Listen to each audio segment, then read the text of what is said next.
100주년 되는 주일입니다. 여러분이 잘 아시는 대로 마틴 루터가 구원을 돈 주고 사고 팔 수 있느냐? 어떻게 구원을 돈 주고 파냐? 그 면죄부를 파는 걸 보고 이건 아니다. 그래가지고 공개 질문서를 보냈는데 이게 화근이 돼가지고 싸움이 붙어서 루터가 마지막에 사형 선고를 받습니다. 루터를 만나는 자는 길거리에서 죽여도 그 사람은 무죄하다. 누구든지 루터를 보는 자는 죽여도 좋다는 사형 판결을 받죠. 그런 상황에서 루터가 종교개혁을 일으켜서 지금까지 왔습니다. 오늘 이 본문 말씀에 예수님이 마지막 저녁 식사를 했습니다. 식사가 끝날 때쯤에 예수님이 아주 중요한 부탁을 하나 하셨어요. 이 빵을 탁 찢어가지고 제자들에게 주면서 또 포도주를 이렇게 나눠주면서 이걸 먹고 마실 때마다 나를 기념하라 이렇게 말씀을 하신 거예요. 반찬 먹지 말고 물 마시지 말고 주니까 딴 거 하지 말고 이 빵과 포도주만 따로 먹어라. 따로. 식사가 아니다 이거죠. 이 빵과 포도주만 따로 먹으면서 이걸 먹을 때마다 나를 기념하라. 이렇게 명령을 하셨어요. 오늘 이건 말씀이죠. 너희가 이를 행하여 나를 기념하라. 이랬어요. 그래서 예수님은 이 말씀을 하고 식사를 나누는 것이 우리가 흔히 말하는 최후의 만찬이죠. 그리고 그 다음날 십자가에 못 박혀 죽었습니다.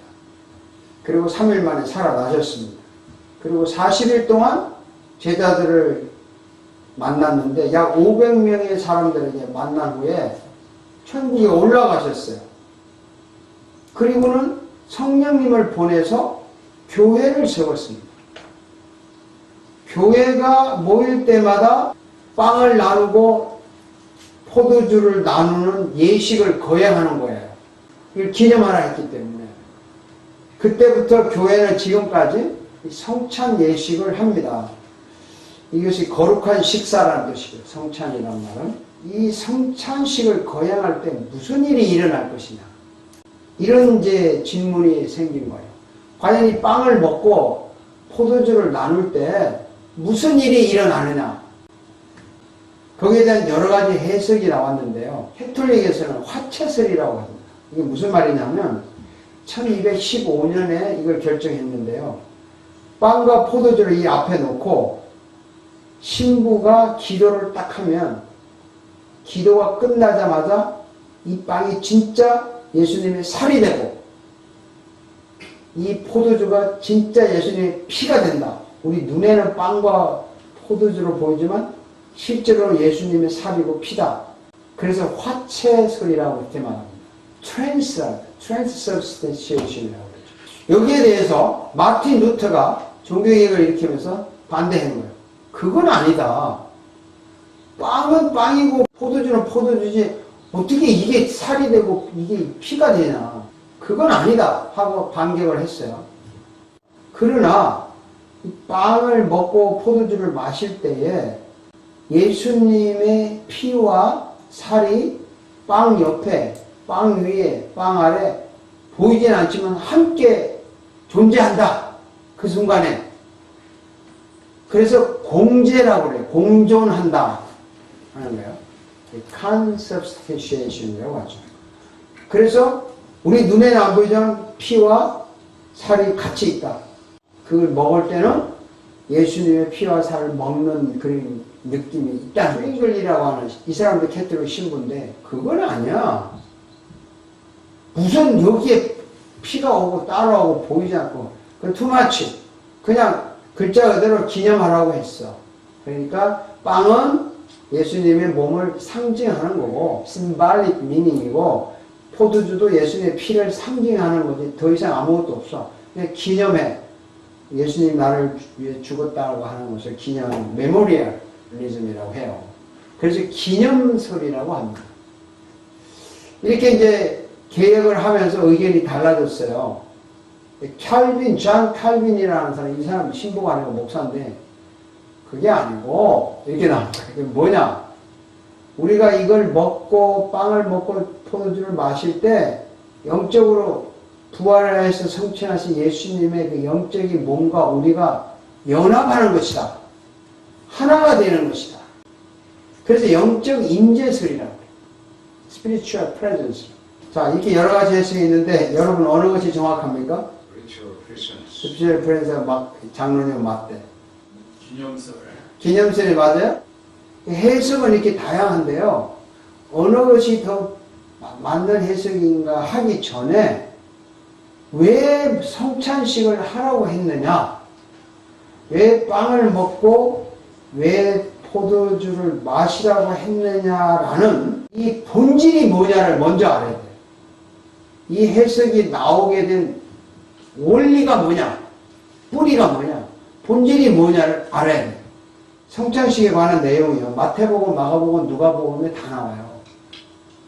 다 나오는데 이것을 한마디로 요약해서 설명한 게 오늘 읽은 고린도전서 11장이에요.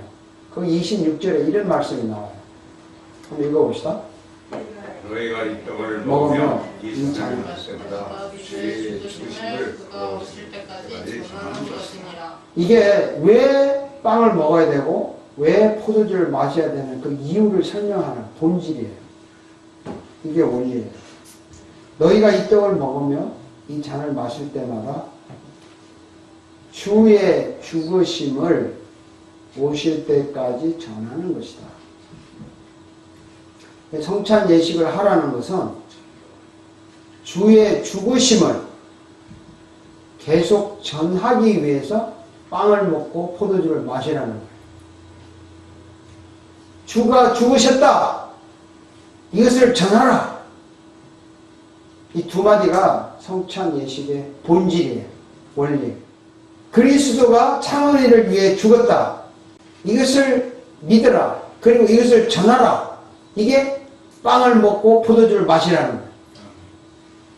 성경의 답이에요. 그래서 여러분들이 그리스도가 나를 위하여 죽었다는 사실을 믿는 게 중요해요. 그 사실을 믿었기 때문에 남에게 전하는 게 중요해요. 이것이 예수님의 몸과 피를 먹고 마시는 것이고 이것 때문에 빵을 먹고 포도주를 마시라고 합니다. 그래서 예수님이 이렇게 말씀하세요. 한번 읽어봅시다. 예수께서 이르시되 내가 진실로 너희에게 인자의 살을 먹지 아니하고 인자의 피를 마시지 않으면 너희 속에 생명이 없느니라. 살을 먹고 피를 마신다는 말이 빵을 먹고 포도주를 마시는 건데 나를 위해 죽었다는 것을 진짜 믿고 이것을 전하겠다는 의지로 빵을 먹고 포도주를 마시는 자가 살을 먹고 피를 마시는 거예요. 한번 읽어봅시다. 내 살을 먹고 내 피를 마시는 자는 영생을 가지고 마지막 날에 내가 그를 다시 살리니 내 살을 먹고 내 피를 마시는 자는 내 안에 나도 그의 안에 거하나니. 그러니까 내 살을 먹고 내 피를 마신다는 말은 내 빵을 먹고 포도주를 마시는데 그가 나를 위해 죽었다는 사실을 믿고 이 사실을 내가 전한다는 마음으로 빵을 먹고 포도주를 마시는 자는 예수의 살을 먹고 피를 마시는 거예요. 그가 나를 위해 죽었다.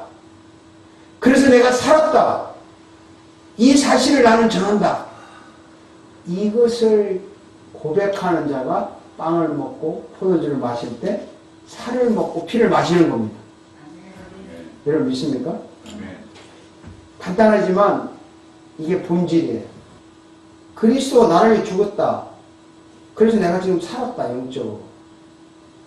그리고 내가 이것을 전한다, 보여준다 라는 그 믿음이 없이 빵과 포도주를 마시잖아요. 먹고 마시잖아요. 그럼 어떤 일이 일어나는가? 이렇게 설명합니다.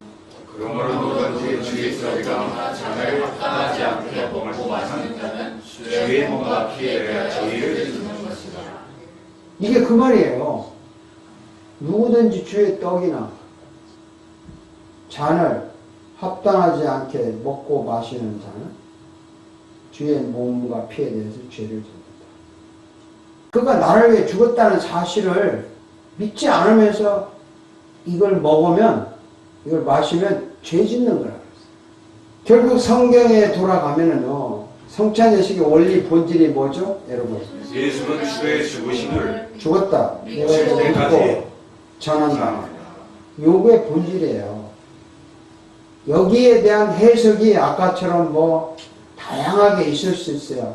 어느 것이 가장 성경적이냐, 성경적인 해석이냐, 이제 본질을 알았으니까 그 해석이 어느 것이 가장 성경에 맞는 해석인가, 성경을 한번 봅시다. 읽어봅시다.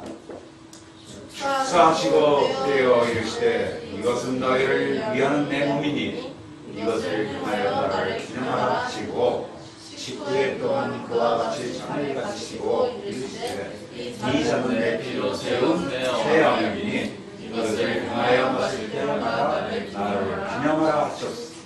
이걸 먹고 마실 때마다 나를 어떻게 하라고? 기념하라. 기념하라 그랬어요. 기념하라 그랬어요. 자, 기념하는 방법이 몇 가지나 있을까요? 캐톨릭 방법도 있을 거고, 루터 방법도 있을 거고, 아까 보인 대로 쯔윙글리 방법도 있을 거고, 캘빈의 방법도 있을 거예요. 각자가 다 다를 거라고. 그렇지만 이 각자가 다른데 본질, 그가 나를 위해 죽었다. 그리고 내가 이 사실을 믿고 그 사실을 전한다는 본질이 같다면은 해석 다른 거 가지고 뭐 논쟁할 필요 없겠죠. 그거 가지고 싸울 필요 없어요. 그래서 제가 오늘 여러분들에게 말씀드리는 것은 이 해석이 다르고 저 해석이 다르다고 여러분 고민하시지 말고 원리가 뭐냐, 본질이 뭐냐를 먼저 알아야 돼요. 본질을 아는 것이 가장 중요해요. 제 설교가 계속 본질적인 설교를 하잖아요. 원리적인 설교를 하잖아요. 그러니까 재미가 없죠. 딱딱하죠. 그래서 뭐 그냥 이렇게 좀 감정으로 그냥 뭐 성공하고 실패하고 할렐루야 아멘하고 막 기분 좋고 이랬으면 좋겠는데 그것도 필요하죠. 필요하지만 그거 하기 전에 원리를 알고 그 원리를 습득한 다음에 이제 여러 가지로 놀아야 재밌는 거죠. 차라리 이제 이 키보드 이거 기초를 잘 연마한 다음에 마음대로 치는 게 멋있는 거예요. 기초는 잘 모르면서 폼 잡고 잘 치는 게 멋있는 거예요. 예? 기초 배울 때 재미있어요, 없어요? 지루하죠. 약간은. 근데 그걸 습득을 하고 나면은 이제 막 해도 자연스럽죠. 이 신자들이요, 성경에 대한 원리와 본질을 좀 힘들지만 다 배우고 나면 크리스천 생활하는데 너무 재밌어요, 사실은. 너무 아름답다고요. 그리고 고난과 어려움이 와도 이걸 잘 극복할 수 있는 힘이 생겨요.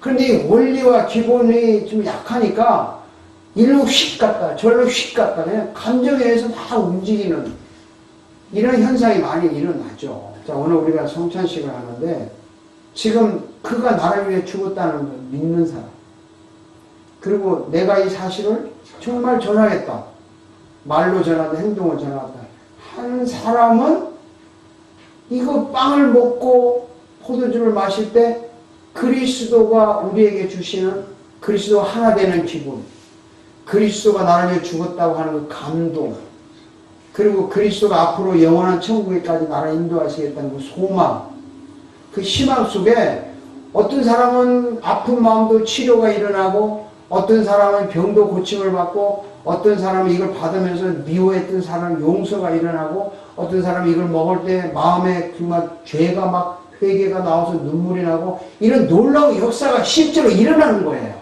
아멘. 이게 그래서 성찬하는 거예요. 여러분 준비됐습니까? 네. 준비됐어요? 자, 그러면 지금 이런 마음으로 우리 성찬에 한번 참여해 봅시다. 성찬 예식을 거행하겠습니다.